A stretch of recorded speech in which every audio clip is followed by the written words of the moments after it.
It's a very beautiful day today. Welcome to another interesting episode of the program Infrastructure Weekly, where we bring to you the achievements of the Buhari administration in the area of infrastructure development. I am your regular anchor, Ajibola Ogunchikwa.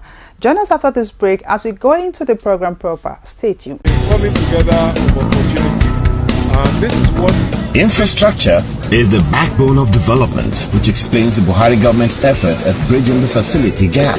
Infrastructure Weekly is a television package designed to bring you latest information on hundreds of development projects going on in various sectors all over the nation. There is no state in Nigeria today where you will not see our contractors busy at work. Power generation, rural electrification, road rehabilitations, national housing scheme, construction of roads and rail lines across the country, you name it. We are now able to produce 7,000 megawatt of power. That is no longer debatable.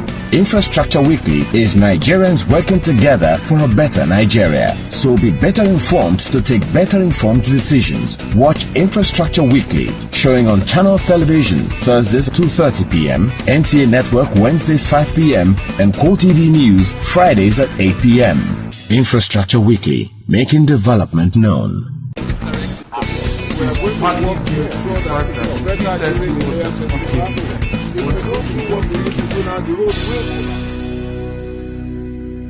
Welcome back. We start today from the housing sector, precisely the National Housing Program site in Ogun State. The site, according to the project manager Ganiyu Shodeinde, will be ready within the next 2 months. The Ogun State site of the National Housing Program, like in 33 other states of the Federation, is a part of the National Housing Program of the Buhari administration, designed as a pilot scheme. The site, according to the project manager Ganiyu Shodeinde, will be ready within 3 months. While conducting the crew of Infrastructure Weekly round the project site, he gave a status update of where the project is now. Ogun State happens to be one out of 34 states in the Federation where the scheme is replicated. So, but for Ogun State here, we have a composition of 2-bedroom of 28 units. Then we have 3-bedroom of 16 units and the condominium of 24 units of various house types: 1-bedroom, 2-bedroom, 3-bedroom. Well, as you can see, the state of the work now, we commenced work 2017. Since then, the percentage of completion we're about 75% for now. He added that an appreciable progress has been made with some of the buildings ready for occupation, while most of the associated infrastructure are already ongoing, with the water treatment plant completed. Two of the contractors are at about 40% completion, and the last contractor, his job is at 70% completion. We only have one contractor 100% completed for a 3-bedroom. Is in progress. Is in progress. For the electrification, they've done about 90% completion. 90% completion. Then the road, we're at about 60% completion for the road. Then water and reticulation, we're about 60% to completion. He, however, gave an assurance on the delivery of the project and its quality. I think at various stages, because earlier there has been so far, I think there is a collation of reports we've done, and we actually have artisans. The artisans, the skilled laborers, particularly the skilled laborers, we've had a record of about 3,800 skilled laborers, whom has passed through this scheme. And for the casual laborers, we've We've had over 4,800 from our records.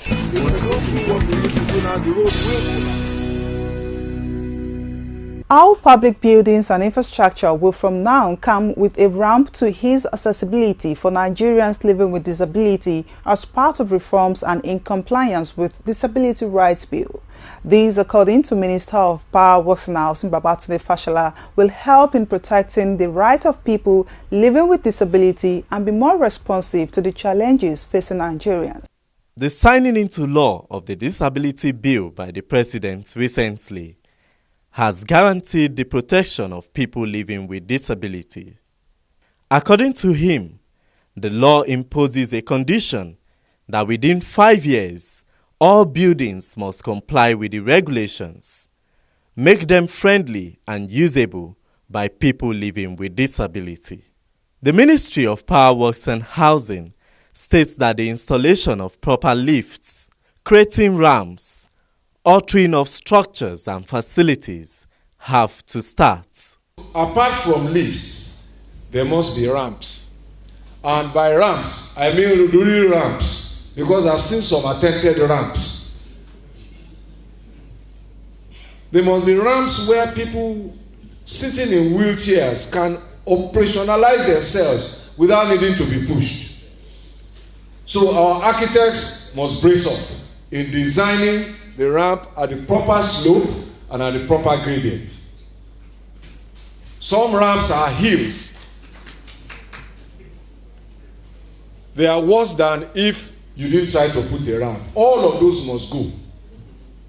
So as we must change what our toilets are like so that they have arm supports for people living with disability to be able to levitate themselves.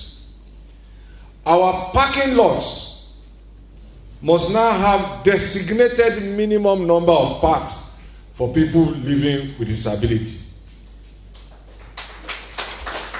The minister emphasizes that public works to ensure inclusion of persons protected by the law will create more jobs for Nigerian graduates and skilled workers. What President Buhari has done with that law is profound. A new status for all of a new way of life. He has done his job. We must now do ours.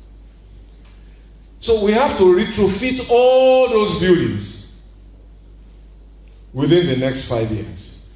So as we are redesigning, replacing, rebuilding toilets, who are we going to use? Hello? The rights and privileges include education, health care, priority in accommodation, and emergencies.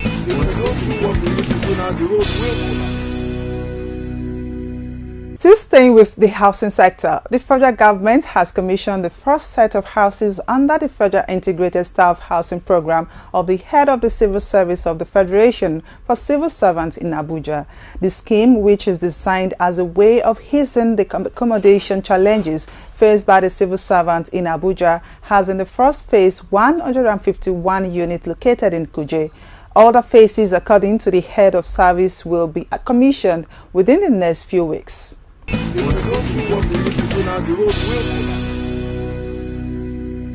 We'll be back after this time out with a look at the power sector, with the commissioning of the Area Market Power Project and the new executive order put in place by the Buhari administration in the power sector to enhance delivery of projects and further improvements in the sector. Dear lottery operator, you've done a remarkable job so far getting into a business that has been highly criticized for many years. You've done well to uphold your credibility and boost confidence in the business. Kudos to you. This is just to remind you of the rules of the game as prescribed by the National Lottery Regulatory Commission. Gaming is not for persons under 18. Underage gaming is prohibited. Report illegal operators to the Commission and also always remember the regulatory job of the Commission. Whatever your category, lotteries, sport betting, promos, scratch cards, games, it is the duty of the Commission to protect lottery players and the operators as well as promote transparency and accountability. Licensees are also expected to play their part, which includes remittances to the National Lottery Trust Fund. For more information, please go to natlotteregcom.gov.ng. The National Lottery Regulatory Commission. Lottery the right way. If you're just joining us, the program is Infrastructure Weekly, where we x-ray the achievements of Muhammadu Buhari administration in bridging the nation's infrastructure deficits. You can get in touch with us on Facebook, that's Infrastructure Weekly, and on Twitter, Infra_Weekly, to drop your comments, feedback, and inquiries. And now to the power sector. The federal government has disclosed its readiness to continue to bring succor to all business centers across the country. President Buhari disclosed this while commissioning the Ariara Market Power Project as part of Energizing Economies initiative. The president, who was in Aba as part of his campaign for re-election, said is development without prejudice. President Muhammadu Buhari has commissioned the 9.5 megawatts capacity off-grid gas-fueled power system built by a private consortium under the Energizing Economies initiative of the Rural Electrification Agency to supply electricity to 47,000 shops and small businesses operating at the Ariaria International Market in Aba, Abia State. The market, which supplies its renowned made-in-Aba products to countries along the West African coasts and Central Africa, had been challenged with the problem of inefficient electricity supply from the national grid, and this had often forced its occupants to rely on exorbitant alternative power sources. But speaking shortly before he commissioned the plant, which also has an extensive distribution network and metering systems for each shop, Buhari told the traders in the market that his government has considered the challenges with the stable electricity supply and its impact on productivity and decided to support the private operator Ariaria Market Energy Solutions to build and operate the plant and its distribution network. He described the commissioning of the power project as a fulfillment of a promise he made during his campaign visit in 2015. Please start by thanking His Excellency the Governor of Abia State for his responsive support for this project when the Federal Ministry of Power, Works and Housing asked for his collaboration. Without such cooperation, our work here would not have been smooth. Today, with policies and programs such as this independent power plant, we have demonstrated that if the common good is our mutual objective, it can be achieved irrespective of party differences and constitutional limitations. Electricity has no political color.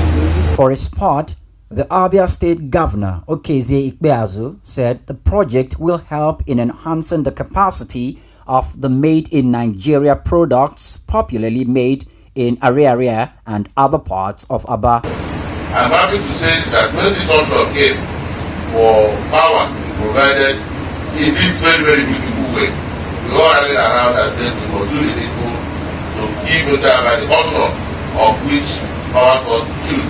And of course, this is far better than whatever they have seen before now.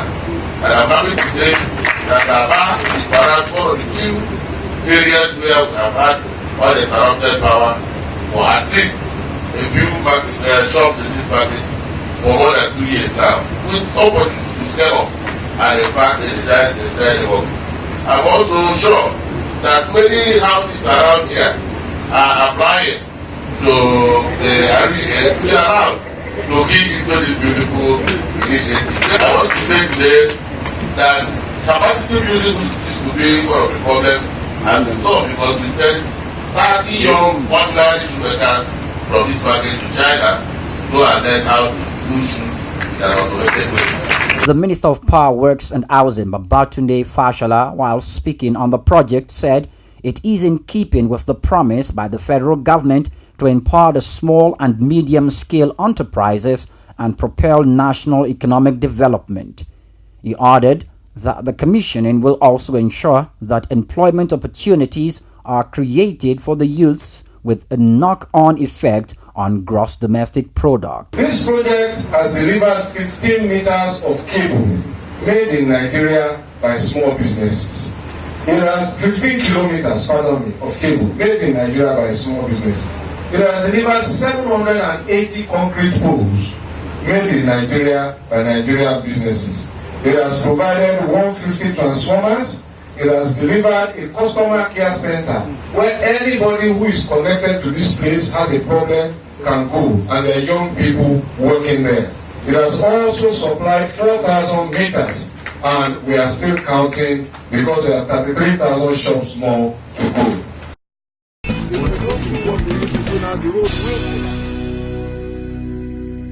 The federal government has urged Nigerians to key into power sector development program anchored on its Executive Order 5, which, according to the Minister of Power, Works and Housing, Babátúndé Fáṣọlá, will provide employment opportunities for all classes of Nigerians. Nigeria has a growing need for the enhancement of sustainable development in the power sector. As a result, the federal government is harnessing indigenous resources to guide and promote indigenous activities in the power value chain. Minister of Power, Works and Housing, Babátúndé Fáṣọlá, says there is need for the development and implementation of the Nigerian content policy in order for Nigerians to begin to benefit from the Executive Order 5 signed by President Muhammadu Buhari on February 2nd, 2018. In the proclaimed title, Presidential Order 5 for planning and execution of projects, promotion of Nigerian content in contract and science and engineering and technology. The President also directed ministries, departments, and agencies to engage the indigenous professionals in the planning, design, and execution of national security projects. It adds that consideration shall only be given to a foreign professional where it is certified by the appropriate authority that such expertise is not available in Nigeria.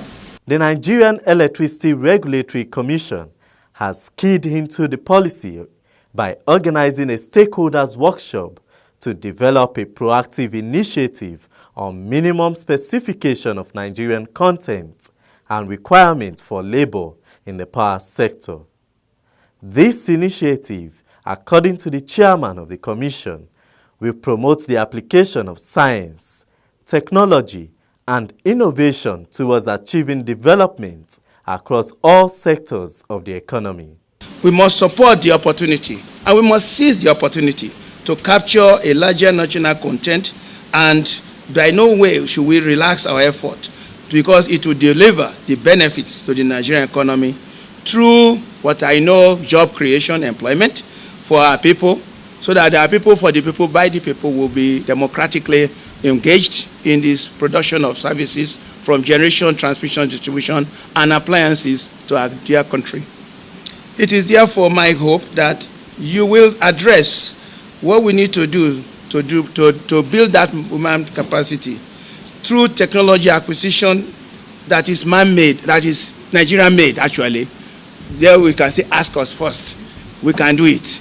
We can develop our best transformer, circuit breakers, our relays, our reclosers, because we are the one who needs to use it. We know under what condition they will work.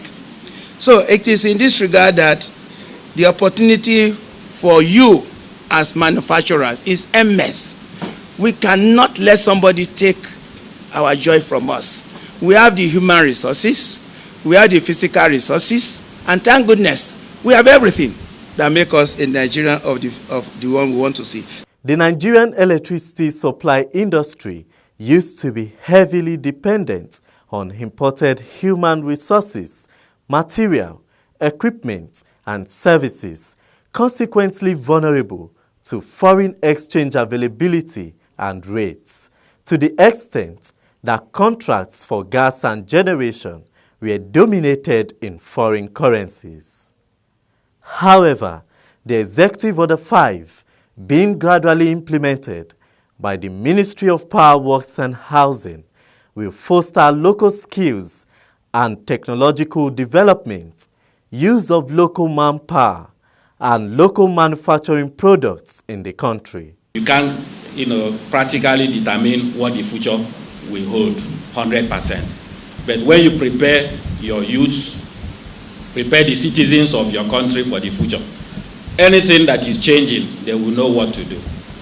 And I think there is no better document that is in existence in this country by way of policy, better than this Executive Order number 5. It's important that we recognize that what we require is how do we achieve the learning curve, because that is the essential issue. For everything you do, there is a learning curve which enables you to move from where you are to where you want to be. And to a large extent, as I'm sure we all know, that learning curve cannot be dispensed with. We must follow that learning curve. Stakeholders agree that the giant step being taken by the Nigerian Electricity Regulatory Commission in line with the policies of the federal government will systematically develop Nigerian capacity and content in the electricity industry for its long-term growth and stability.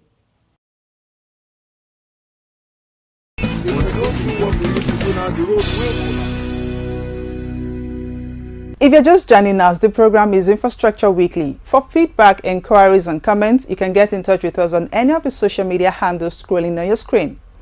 Join us after this break as we hit the home stretch. Stay tuned. Coming together of opportunities. And this is what Infrastructure is the backbone of development, which explains the Buhari government's effort at bridging the facility gap. Infrastructure Weekly is a television package designed to bring you latest information on hundreds of development projects going on in various sectors all over the nation. there is no state in Nigeria today where you will not see our contractors busy at work. Power generation, rural electrification, road rehabilitations, national housing scheme, construction of roads and rail lines across the country, you name it. We are now able to produce 7,000 megawatt of power. That is no longer debatable. Infrastructure Weekly is Nigerians working together for a better Nigeria. So be better informed to take better informed decisions. Watch Infrastructure Weekly, showing on Channels Television Thursdays 2:30 p.m., NTA Network Wednesdays 5 p.m., and Core TV News Fridays at 8 p.m. Infrastructure Weekly, making development known. For decades, the issue of maintenance of public utilities and infrastructure has been one Nigerians have always berated successive administration over, and has led to many to describe Nigeria as a nation without a maintenance culture. With this in mind, the federal government under the Buhari administration has launched a public infrastructure maintenance framework to address the issue. Minister of Power, Works and Housing, Babatunde Fashola, said the new initiative will provide employment opportunities for more Nigerians. This is the new conference hall of the Ministry of Power, Works and Housing, well equipped to cut costs and avoid wastage of money on event centers for its activities.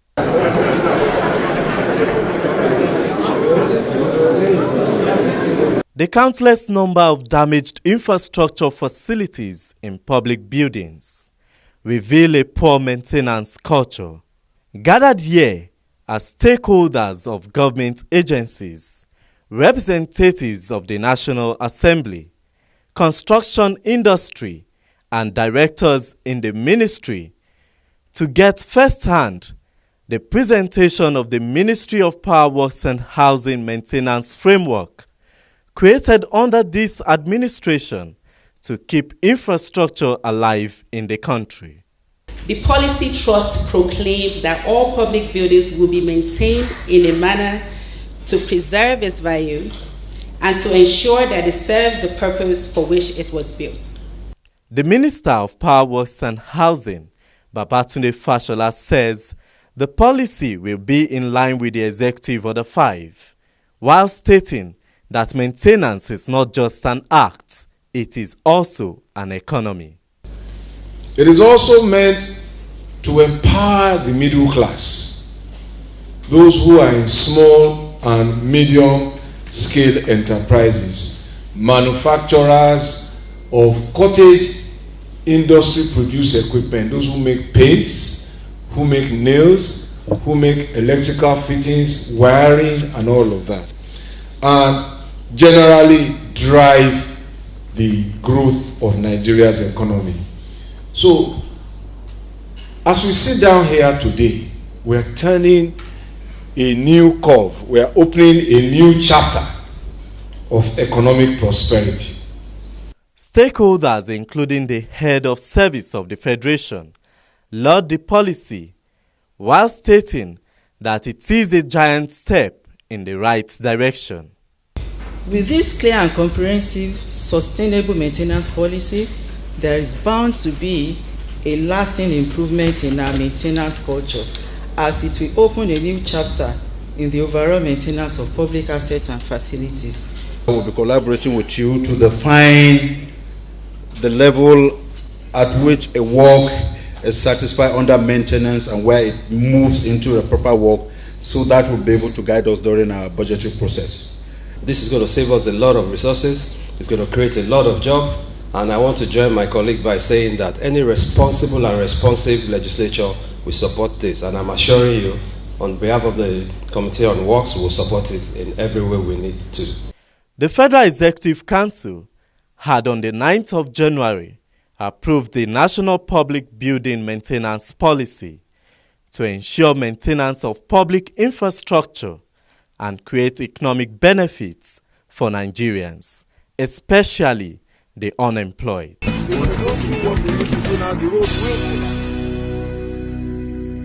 That's all on this week's episode of the program. Join us again for another interesting episode next week. Until then, I am your regular anchor, Ajibola Onwuchekwa. Bye for now.